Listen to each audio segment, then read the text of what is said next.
Ever wondered why you can't seem to keep up with your finances no matter how much you earn? Let's take a moment to delve into this paradox. The financial world is far from straightforward, and our understanding often gets tangled in the web of credit card debt, living expenses, and elusive financial stability. Consider this.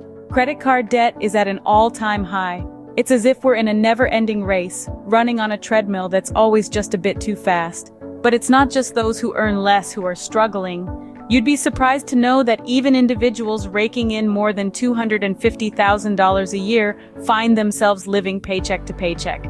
Yes, you heard that right. High earners too are caught in this financial whirlwind. Now you might be thinking, that's absurd. How could someone earning that much still struggle?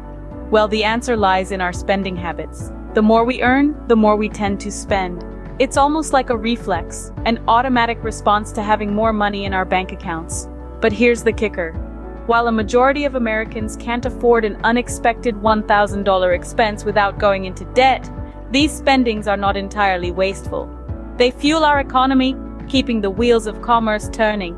Those disposable consumer items, those overpriced restaurant meals, those leased pickups and day trading courses, they all provide jobs and opportunities for others. So, we arrive at an intriguing contradiction. If we all became financially responsible overnight, would that mean denying opportunities to others? Would our economy suffer as a result? This is the money paradox. It's a delicate balancing act between personal financial responsibility and the broader economic implications of our spending habits. Is it possible that being financially responsible could actually be detrimental to others? We'll delve deeper into this conundrum in the following scenes. Stay tuned as we continue to unravel the complex tapestry of our financial lives.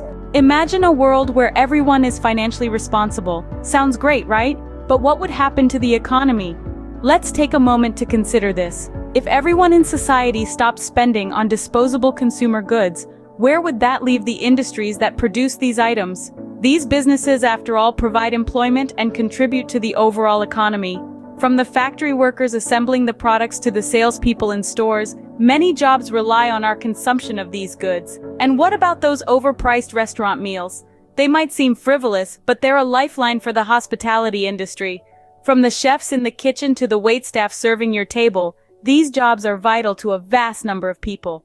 If we all started cooking at home to save money, the ripple effect on this industry could be substantial. Then there's the auto industry, where leased pickups keep assembly lines humming and dealership doors open.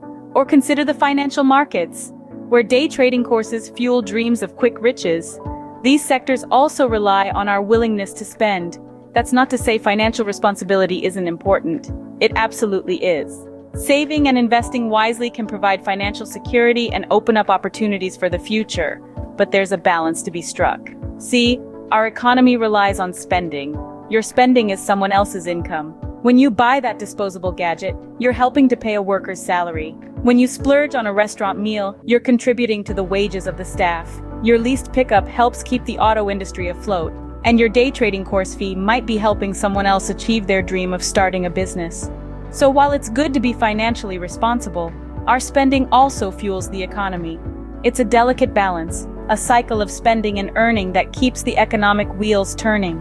The key is to find a happy medium where financial responsibility and economic growth can coexist. So, while it's good to be financially responsible, our spending also fuels the economy.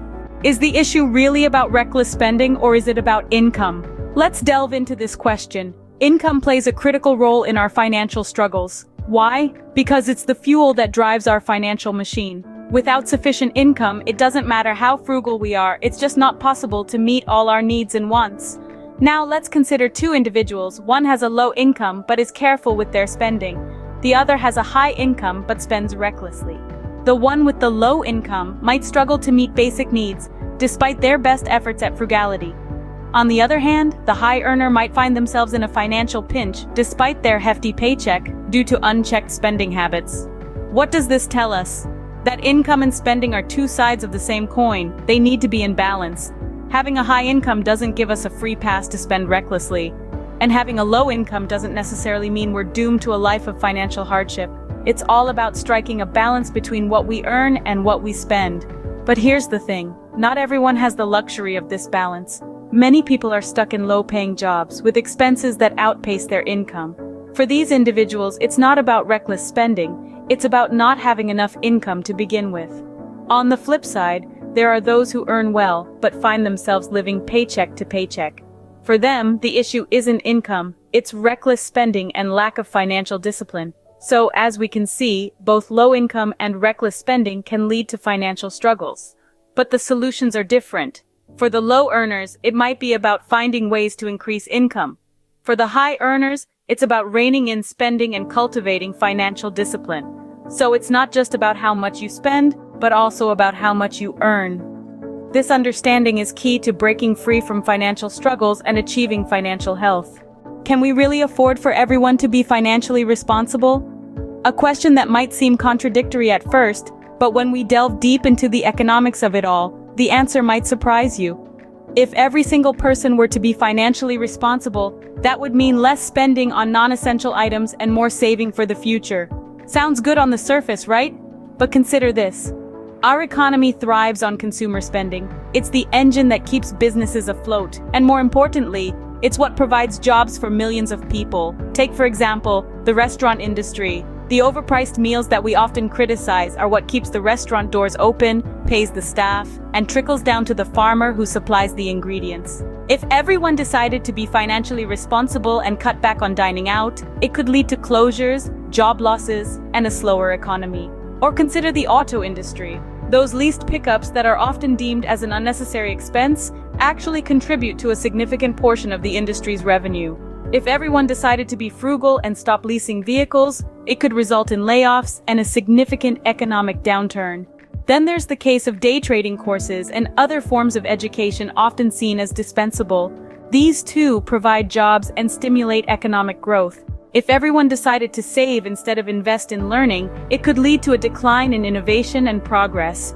Of course, this isn't to say that financial responsibility is a bad thing.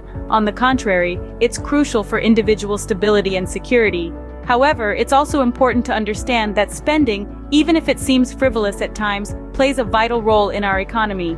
So what's the solution? Balance. A balance between saving for the future and spending in the present.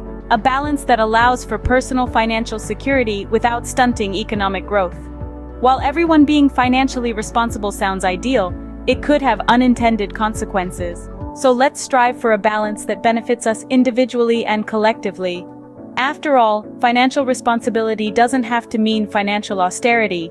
It's about making informed decisions that consider both our personal situation and the broader economy. So, what does all this mean for you and your finances?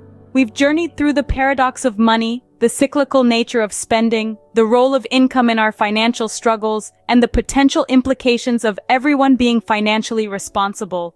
It's a complex puzzle, but let's attempt to piece it together. Financial responsibility is a personal journey, but as we've seen, it's also a part of larger economic mechanisms. The money that we save or spend doesn't exist in a vacuum. It's part of a cycle that fuels job creation and economic growth. When we spend money on that tempting piece of consumer junk, an overpriced meal, or a shiny new vehicle, we're helping to keep that cycle moving. Yet the crux of the matter lies in the balance. Excessive spending can lead to a precarious financial position, with credit card debt reaching staggering heights and savings dwindling down to nothing. On the other hand, if everyone were to tighten their belts and save every penny, it could slow down the economy, affecting jobs and growth. Income plays a significant role in this balance. For some, the struggle is not recklessness, but a battle to keep up with the cost of living on an insufficient income. This is a broader issue that requires systemic changes and solutions beyond personal responsibility. If everyone were financially responsible, it would mean fewer people living paycheck to paycheck, fewer debts, and potentially a healthier economy in the long run. However, it's not as simple as it sounds. The transition could have short-term economic impacts, and the issue of income inequality would still need to be addressed. In conclusion, it's not about being financially responsible or reckless. It's about finding a balance that works for your personal situation and contributes positively to the economy. It's about understanding how money works, making informed decisions, and being mindful of the broader implications of our financial choices. Remember, financial responsibility is important, but it's not the only thing that matters. It's about finding a balance that works for you and for the economy.